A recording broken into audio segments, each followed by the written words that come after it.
திருச்சிற்றம்பலம். அன்பர்களே, மக்கள் சக்தி இயக்கத்தின் சேவகர்களே, உங்கள் அனைவருக்கும் என் முதற்கண் வணக்கத்தை தெரிவித்துக் கொள்கிறேன்.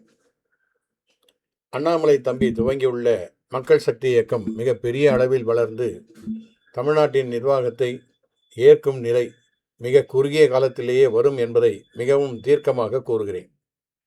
இதற்கு முக்கிய காரணம் நீங்கள் அனைவரும் தெரிந்து கொள்ள வேண்டும். சூழ்நிலை சந்தர்ப்பங்களை வைத்து அடியேன் தொகுத்துள்ளது தான் அண்ணாமலை தம்பியின் ராஜினாமா காரணங்கள்.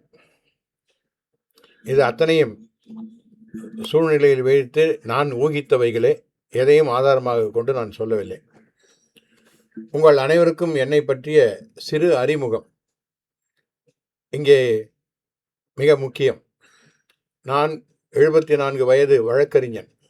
உயர்நீதிமன்றம் சென்னையில் தொழில் நடத்தி வருகிறேன்.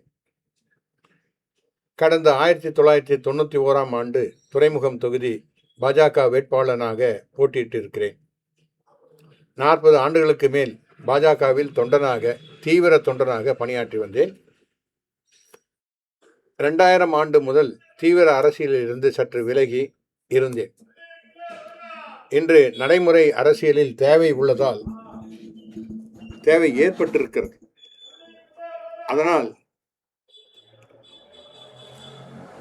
மீண்டும் தீவிர அரசியலை கையில் எடுக்கவும் தம்பி அண்ணாமலை போன்ற தேசியவாதிக்கு, தேசபக்தனுக்கு உதவுவதன் மூலம் என் பாரத தாய்க்கு கடமையை ஆற்ற தீர்மானித்திருக்கிறேன். இனி அண்ணாமலையின் ராஜினாமாவுக்கான உண்மை காரணம் என்ன என்பதை பற்றியும், புதிய அரசியல் கட்சி துவங்க வேண்டிய கட்டாயம் ஏன் வந்தது என்பதை பற்றியும் பார்ப்போம்.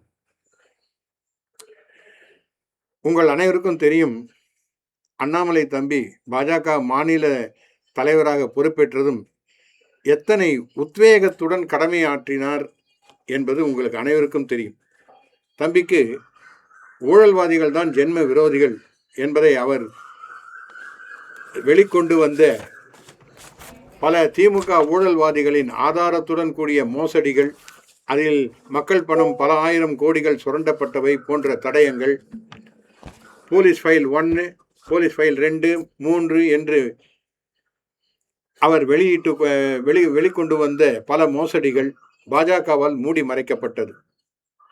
அண்ணாமலையை மேலும் திமுக போன்ற திராவிட சக்திகளை அழித்துவிட அனுமதிக்க கூடாது என்பதற்காகத்தான் அவர் மாநில தலைமை பொறுப்பில் இருந்து அகற்றப்பட்டார். இதுதான் உண்மை. எதற்காக பாஜக திராவிட கட்சிகளை ஆதரிக்க வேண்டும் என்பதுதானே உங்களுடைய கேள்வி. அது வேறு ஒன்றுமல்ல. தற்பொழுது பாஜக அரசு ஒரு மைனாரிட்டி அரசாகத்தான் மத்திய அரசை நடத்தி வருகிறது. அதற்கு சில முக்கியமான புது சட்டங்களை இயற்றி அமல்படுத்த வேண்டிய கட்டாயம் இருக்கிறது. அதற்கு 3/2 பங்கு ஆதரவு தேவை. மக்கள் சபையில் 362 அங்கத்தினர்கள் ஆதரவும், ராஜ்யசபையில் 163 அங்கத்தினர் ஆதரவும் தேவை.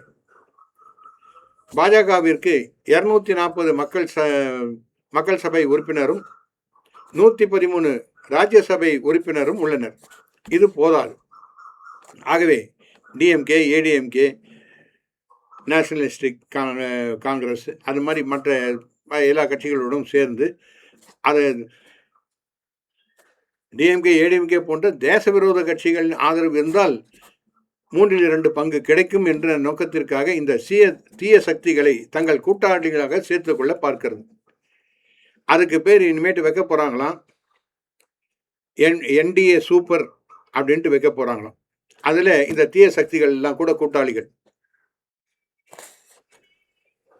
அதனால்தான் பல திமுக அமைச்சர்களின் ஊழல் மோசடிகள் வெளியாகியும் சரியான மத்திய அரசின் சட்ட நடவடிக்கைகள் இல்லாமல் போனது.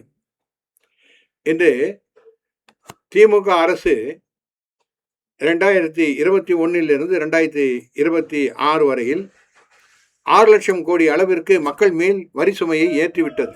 கடன் வாங்கி மக்கள் மேல் சுமையை ஏற்றிவிட்டது.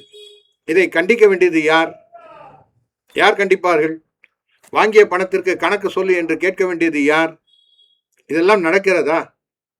ஆனால் மக்கள் மீது வரி செலுத்த வேண்டும், மக்கள்கிட்டமிருந்து பணத்தை பிடுங்க வேண்டும். இவர்கள் தங்கள் சொந்த கணக்கிலே இந்த பணத்தை சேர்த்து கொள்ள வேண்டும். இதுதான் நடக்கிறது. இதை தடுக்க வேண்டிய மத்திய அரசு அவர்களுடன் ஒத்துழைப்பு செய்து கொண்டிருந்தால் இதை பார்த்து கொண்டு நமது அண்ணாமலை தம்பி போன்றவர்கள் சும்மா இருப்பார்களா? அவர்களால் முடியாது.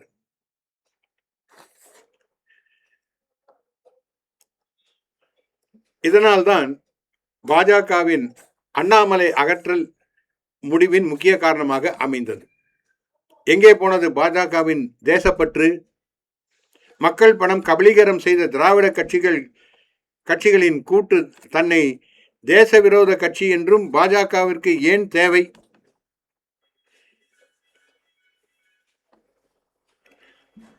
அதாவது மக்கள் பணம் கபலீகரம் செய்கின்ற திராவிட கட்சிகளின் கூட்டு தன்னை தேசவாத கட்சி என்னும் பாஜகவிற்கு ஏன் தேவை என்பதுதான் இங்கே கேள்வி. குறுக்கு வழியில் பதவி அடைய என்னும் பாஜக தேச மக்களின் முதல் விரோதி ஆகிவிடுகிறார்கள் என்பதை எச்சரிக்கையாக இங்கே சமர்ப்பிக்கிறேன். தமிழ்நாட்டை பொறுத்தவரை பாஜக தேச விரோத மக்கள் விரோதமாக திராவிட கட்சிகளுடன் கூட்டணி வைப்பதை ஒரு தேசபக்தனாக வன்மையாக கண்டிக்கிறேன். 2026 தேர்தலில் பாஜக தனித்து போட்டியிட்டிருந்தால் ஆட்சியையே கைப்பற்றியிருக்கும். குறைமதியினால் மக்கள் மனதை சரியாக படிக்காமல் அவர்கள் திராவிட கட்சிகள் அல்லாத புதிய கட்சியை தேடுகிறார்கள் என்பதை கூட அறிந்து கொள்ள முடியாது. அதாவது மக்கள் தேடிக்கொண்டிருந்தார்கள், திராவிட கட்சிகளே இருக்கக்கூடாது என்ற அளவில். இதை கூட புரிந்து கொள்ளாமல் அறிந்து கொள்ள முடியாமல் தங்களுக்கு வர இருந்த ஸ்ரீதேவி புறந்தள்ளிவிட்டனர்.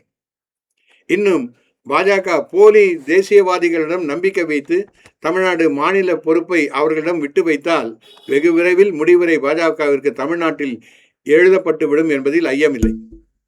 வெள்ளம் தலைக்கு மீறி போய்விட்டது.